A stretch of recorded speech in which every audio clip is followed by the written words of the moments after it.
Here's the thing. Take the Disney list and replace Minecraft with Lilo and Stitch, and replace F1 with Fantastic Four, and then replace Superman with Thunderbolts, and The Conjuring with Captain America DEI, whatever, Captain Falcon DEI.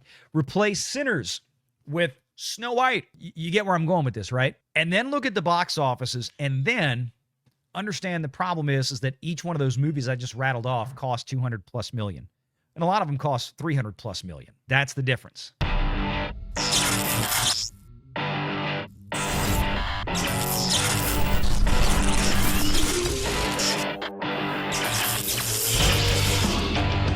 Renegade Online.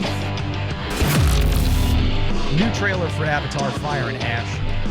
This is really the last major thing in Disney's pocket this year, at least in terms of retail box office power. Again, I'm not playing the trailer here. You can go watch it, you dang self. But the reality is even Deadline has to remind folks that it's still a James Cameron film. And James Cameron is still going to be walking away with the big money from this one.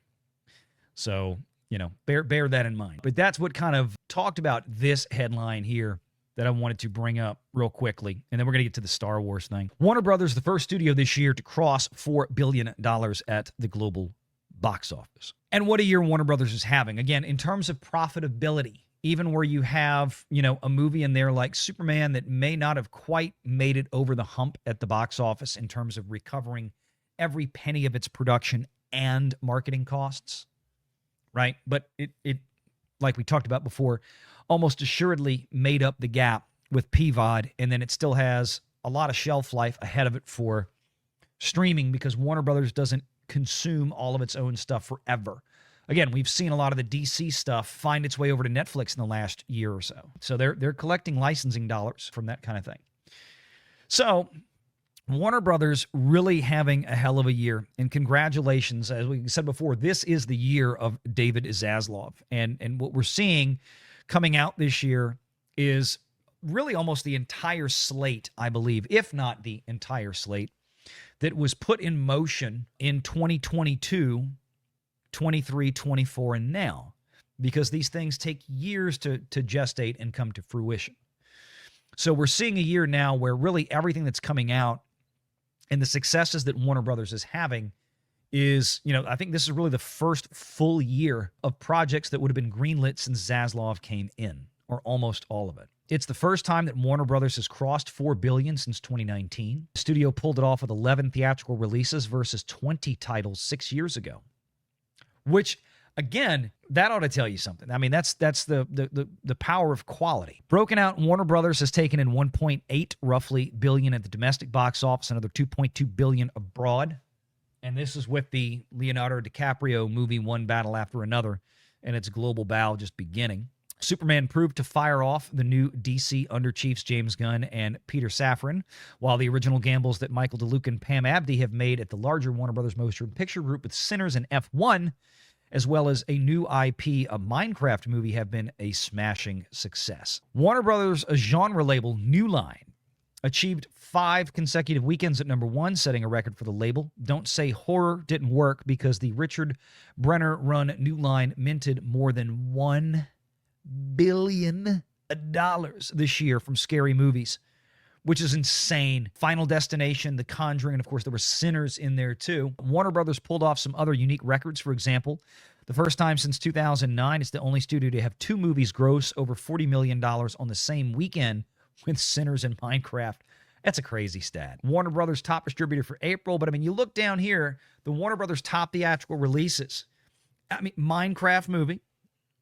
And again, nobody expected the Minecraft movie to do what it did. No, remember the Minecraft movie, Warner Brothers, even themselves, they were estimating something like 60 million opening weekend.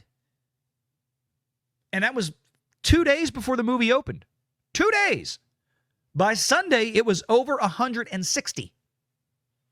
They were off by nearly 3x.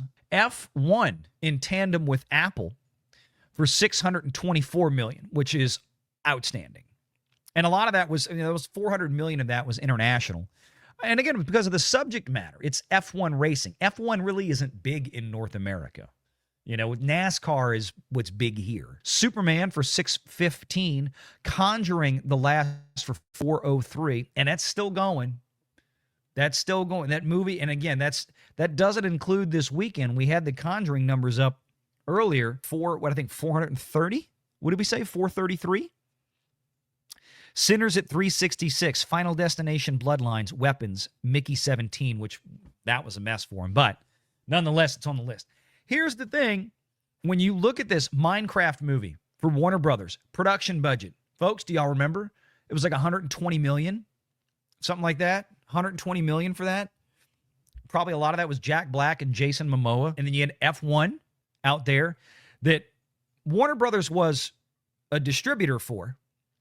Apple was the one that wrote the check to basically buy the film from the people making it. They got involved in it. And I think the check Apple wrote for it was $200 million. But again, we always remind folks, when Apple goes out there, they don't have like their own in-house studio.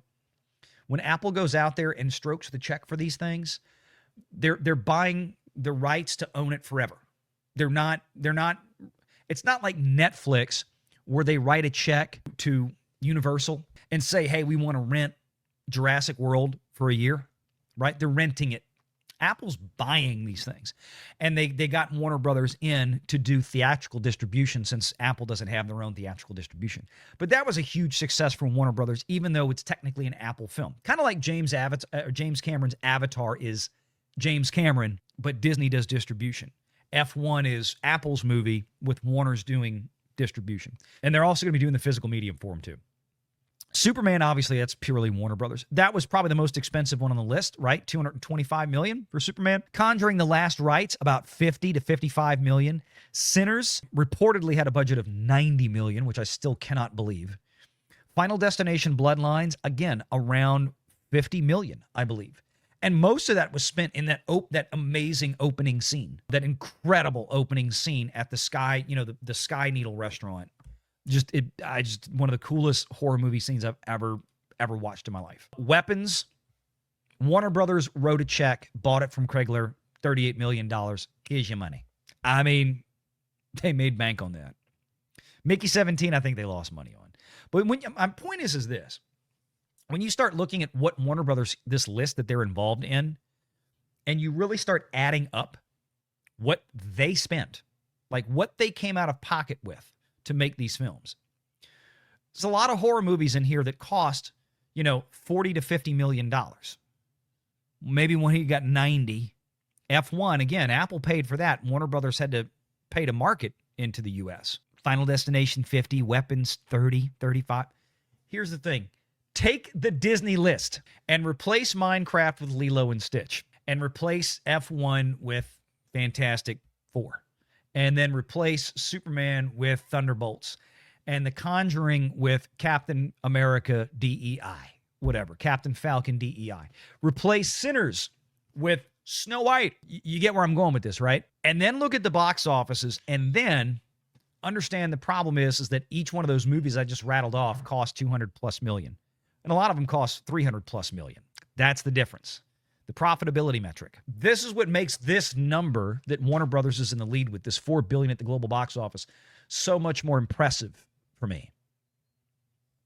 So much more impressive because they spent far less to get here than Disney did. Make sure you're subscribed to Valiant Renegade and join us every Sunday at 6 p.m. Eastern for the live show.